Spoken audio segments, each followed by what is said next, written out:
My name is Ryan Elsadig. I am the co-founder and also logistics chair of Bridge the Gap Conference. Hi, my name is Michael Dussault, and I am part of the finance committee for Bridge the Gap.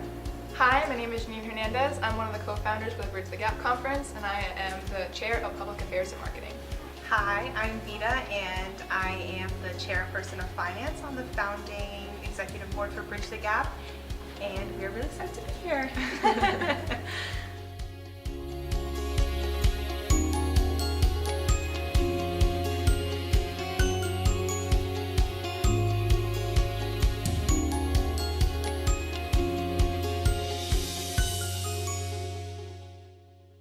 Bridge the Gap is a student-led conference here at Lesley. Diversity Conference. It's the first of its kind here.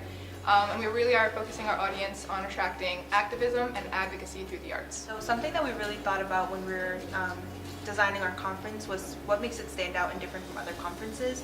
And something that's really important in activism and social justice work is taking care of yourself and the healing aspect of it. You know, we can have all these conversations, we can talk about what we need to do differently, but at the end of the day, it's also really important to take care of yourselves, because if you don't, then you can't be an active member or an active ally or an effective ally to the communities that you're trying to serve. We engage in art in our everyday lives, whether it's poetry, visual, photography, or film. We wanted something that would include that, so the mission statement is basically engaging through activism through the arts. So we're having sessions around healing, meditation, diversity and inclusion, and to really have those uncomfortable talks that are really being discussed. One of the motives that I had been thinking about when we were brainstorming about the conference is how growth cannot foster in confinement. And just keep in mind that if you put something in a box, it'll only be subjected to that box. It will only be subjected to those four corners, right? So how do we make this bigger than what we are? How do we spread the conversation? How do we bridge that gap? So a few of us went to a conference in Rhode Island called Dive-A-Rye, and we got the inspiration from that university. I think for the five of us, we've always known that this is something we wanted to have on campus, and after attending Dive-A-Rye, it was something that we really left with the inspiration, thinking that we knew we could make it happen. I've had a very great experience being part of the finance committee for Bridge the Gap. As far as like making connections with staff and faculty on campus, that's been great. I've reached out to a lot of the department chairs, and whether that's class or LA plus D, I've gotten such great feedback, whether they can donate or not. Everyone kind of wants to bring something to campus, make this the most positive experience that we can for everyone. So one of our many hopes is for this to continue to be an annual conference. So the way that we started this year, we tried to make it very sustainable, and we're planning ahead. And everything we have been doing has been thought about 5 years ahead from now. There's so much that students here can offer. There's so many resources that we as people can provide to one another, and I want that to be a continuation in the upcoming years.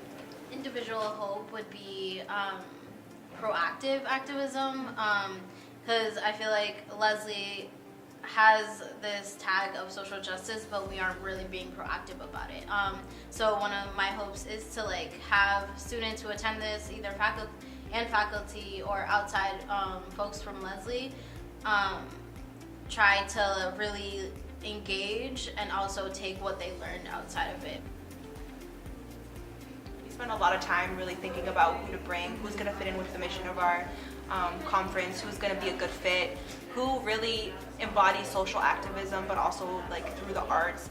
And something that we were keeping in mind when we were picking the presenters for this conference is we want to make sure that as many identities are represented as possible. And we acknowledge that it's impossible to bring up every single identity that exists, but we really tried our best to make sure that each presentation is touching on something that's relevant to current day, relevant to identities that are being marginalized in this time of political climate. We put a lot of time and a lot of energy into this project.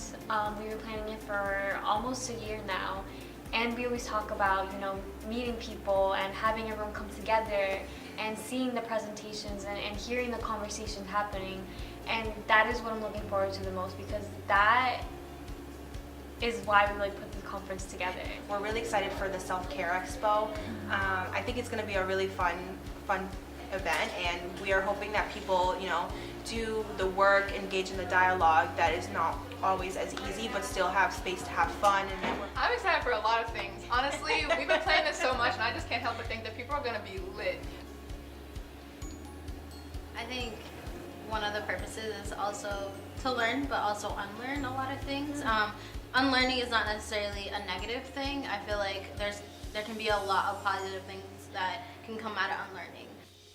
With politics right now, particularly in America and globally, it is one or the other. It is black and white. It is 0 to 100. And how do we find that in between? How do we find that gray area with politics and news and globalization and racism and colorism and sexism and a lot of injustice that is happening in the world, and a lot of injustice that happens on an individual level and a global level? How do we bridge that gap? How do we have these conversations that, aren't being had or are being had, but extending that discussion to a greater field? So this is our step into bridging that gap.